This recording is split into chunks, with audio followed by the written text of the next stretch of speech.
hand gitu kan, ada sisi lain yang mudah-mudahan memperkaya khazanah pemahaman kita terkait dengan muamalah maliyah. Insyaallah di Syawal ini setelah kita puasa sebulan lamanya, kita sering berdoa kepada Allah ada di posisi kembali fitrah. Doa kita yang sering kita sampaikan itu adalah minal aidin wal faizin.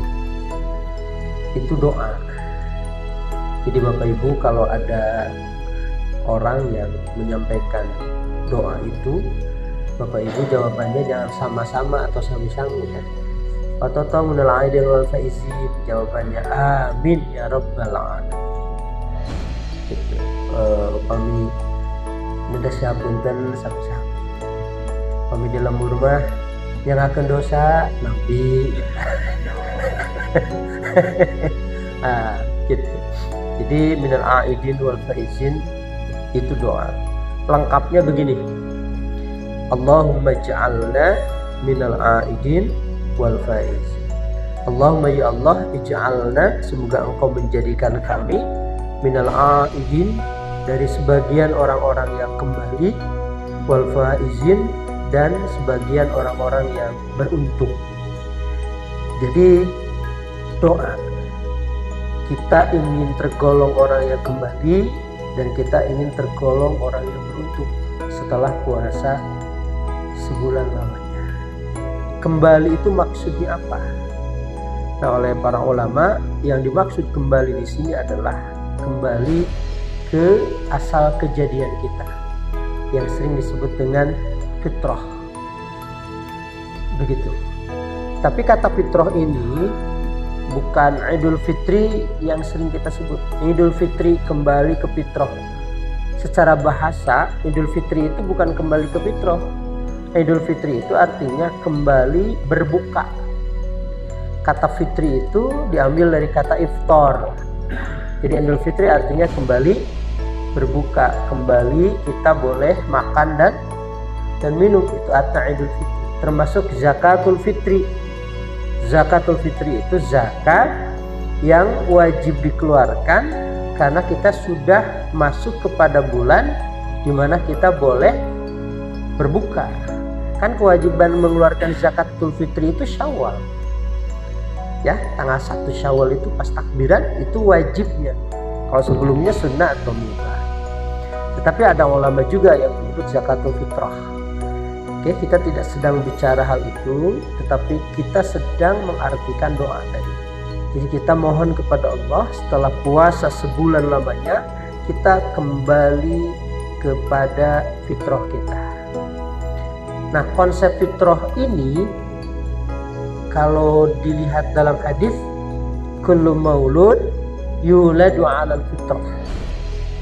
Setiap bayi terlahir dalam keadaan fitrah. Fa abawahu yuhawidanihi aw yunassuranihi aw yumajjisani.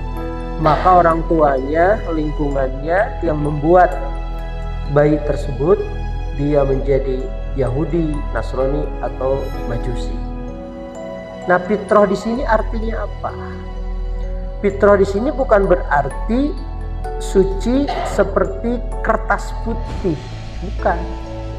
Itu teorinya John Locke kalau dalam dunia pendidikan, namanya tabula rasa. Tapi fitrah dalam konsep Islam itu bayi lahir sudah bawa potensi. Karena sebelum lahir itu di alam ruh bayi itu sudah dibai'at. Alastu birabbikum qalu bala syahidna. Bukankah gue ini Tuhan kalian? Itu Allah pakai gue ya. Bayi itu menjawab semua. Kalau mereka berkata bala, benar, syahidna, kami bersaksi. Nah, itu potensi tauhid. Jadi pas lahir itu bukan nol, bukan kertas putih, tapi ada potensi ketauhidan. Nah, kita kembali ke fitrah, mudah-mudahan kita kembali kepada tauhid kita. keyakinan yang bulat kita kepada Allah, kita pupuk kembali, kembangkan kembali, jaga kembali kemurnian keyakinan kita kepada Allah setelah kita berpuasa sebulan Ramadan. Semoga kita terbebas dan terbersihkan dari segala dosa. Nah, ini yang pertama doa kita, minal aidin. Makanya meskipun tidak terlalu tepat, kita hari ini atau pas Syawal kita katakan kita kembali ke titik nol, ya tidak jadi masalah. Titik nol dalam arti potensi kita rawat kembali, biar potensi baiknya bisa kita pertahankan. Doa yang kedua adalah wal faizin. Kita mohon kepada Allah agar kita digolongkan dari sebagian orang-orang yang beruntung, dari sebagian orang-orang yang berbahagia. Itu yang disebut dengan faiz. Di Quran kata faiz atau kata fauz ini minimal menunjuk dua hal. Orang beruntung itu pertama orang yang diampuni dosanya. Berarti ketika kita berdoa minal aidin wal faizin, kita mohon kepada Allah kembali ke fitrah, kita mohon kepada Allah kita tergolong orang yang beruntung karena mendapatkan ampunan Allah. Nah ini Bapak Ibu sekalian, ampunan Allah itu mahal, sehingga rugi kalau bulan puasa itu selesai kita tidak diampuni dosa oleh Allah. Sangat-sangat rugi, karena potensi diampuni dosa itu sangat besar di bulan Ramadan. Ternyata kita nggak dapat ampunannya, waduh, sayang sekali. Kalau di hadis ada tiga golongan manusia yang tidak akan diampuni dosanya oleh Allah. Suatu ketika Jibril datang ketika Rasulullah mau khutbah. Mimbarnya Rasul itu ada tiga tahap. 1, 2, 3. Tiap naik ke tahapan itu Rasulullah berkata amin. Naik lagi amin. Ternyata datang Jibril. Di hadis itu disebutkan Jibril meminta kepada Nabi Muhammad SAW untuk mengaminkan doanya Jibril. Jadi sekarang yang mengaminkan bukan Jibril, tetapi Rasulullah yang berdoanya Jibril. Kira-kira doa tersebut akan dijawab Allah enggak? Ya, yang berdoa makhluk yang suci, yang mengaminkan makhluk yang paling mulia, pasti doanya dijabah. Nah itu Syawal doa itu. Apa yang pertama kata Jibril? Ya Allah, jangan kau ampuni dosanya setelah Ramadan ini orang yang berbuat buruk kepada orang tuanya. Apa kata Rasulullah? Amin. Jadi orang yang durhaka kepada orang tua setelah Ramadan selesai, meskipun dia berpuasa, tidak akan diampuni dosanya Allah. Itu didoakan oleh Jibril, diaminkan oleh Rasulullah SAW. Yang kedua, ketika Rasulullah mengatakan amin, apa doanya? Ya Allah, jangan kau ampuni setelah Ramadan ini semua kaum Hawa yang durhaka kepada suami. Tuh, jadi suami menang Bu dalam posisi ini. Ya, aku. Itu kan fitrah memang begitu. Ya kan?